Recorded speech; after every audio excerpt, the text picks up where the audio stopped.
Before there was an America before independence, before liberty rang, there were the stolen voices who built it. The story of early African Americans is not a footnote in American history. It is the foundation of it. In August 1619, the English ship the White Lion anchored at Point Comfort, Virginia. On board were 20 and odd Negroes. As recorded by colonial officials, men and women seized from a Portuguese slave vessel bound for Vera Cruz. They came from the kingdom of Ndongo. In today's Angola, farmers, soldiers, mothers, sons, stripped of names, language, and home. They were traded for food and supplies, their lives bartered in a world they had never seen. That day marked the birth of a system that would shape the next 250 years of America's making. By the mid-1600s, African labor had become the economic engine of the colonies.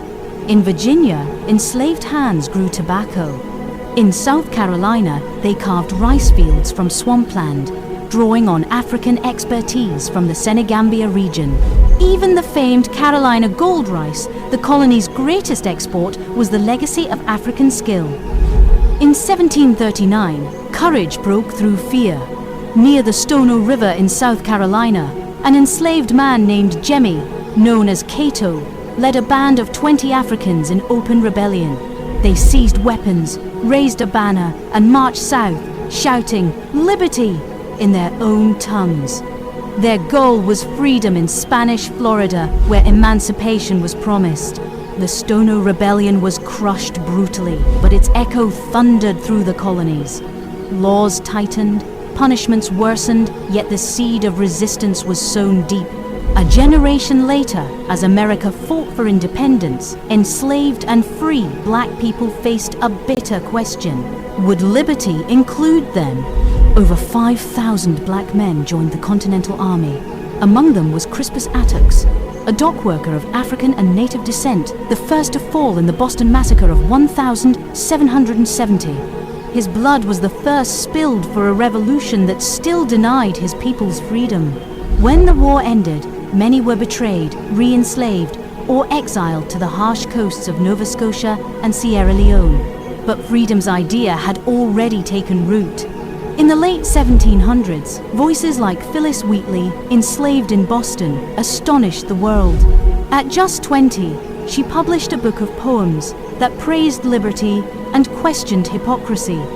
Remember, Christians, Negroes, black as Cain, may be refined and join the angelic train. She used a pen sharper than any sword. Then came Benjamin Banneker, a free black mathematician and astronomer in Maryland, who challenged Thomas Jefferson directly, asking how a man who wrote, "All men are created equal," could own slaves. He sent Jefferson his almanac, a quiet weapon of intellect. Jefferson never forgot that letter. By the early 1800s, black communities were organizing. In Philadelphia, Richard Allen, once enslaved, founded the African Methodist Episcopal Church, the first independent black denomination in America. It was more than a church, it was a fortress of dignity. From its pews, they preached salvation. They laid the foundations of blues, gospel, and jazz before the words existed. They built towns, churches, and schools in the ashes of oppression. They survived, and in surviving, they transformed America's very definition of freedom. The story of early African America is not merely a chronicle of suffering. It is a testament to creation in the face of destruction, to faith in the face of cruelty, to hope when hope itself was forbidden. Before there was liberty for all, there was their struggle for it.